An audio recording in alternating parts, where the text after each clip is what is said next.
MG's new electric duo has just made a very strong first impression in Australasia, and it has everything to do with safety.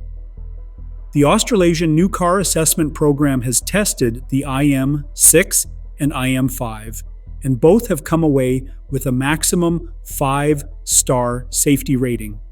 In the same test round, the Renault Duster has landed with a more modest 3-star result, showing how wide the gap can be between the latest premium electric vehicles and a more basic compact sport utility vehicle.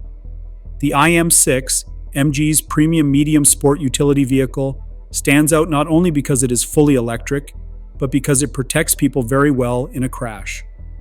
In the frontal offset, mobile progressive deformable barrier test, it scored 7.54 points out of 8.00, which is one of the highest scores achieved under the current protocol.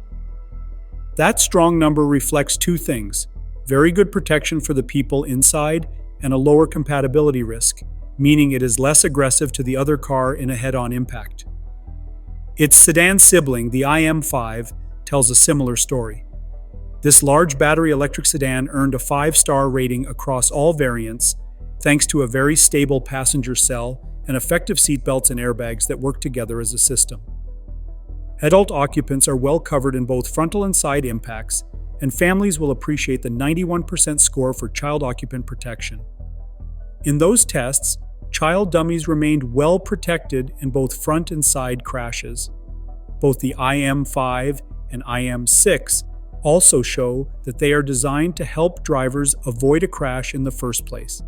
Their assistance systems can detect pedestrians, cyclists, and motorcyclists, and their autonomous emergency braking worked well in straight line and turning scenarios. By contrast, the Renault Duster arrives with a 3-star rating. It does some things well, such as protecting the driver in the pole test and giving good side impact protection, but its frontal performance is more mixed.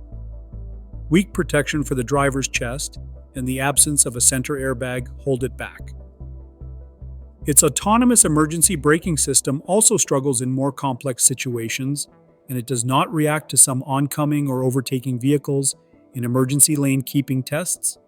These gaps lead to scores of 60% for vulnerable road user protection and 58% for safety assist, and they cap its overall result.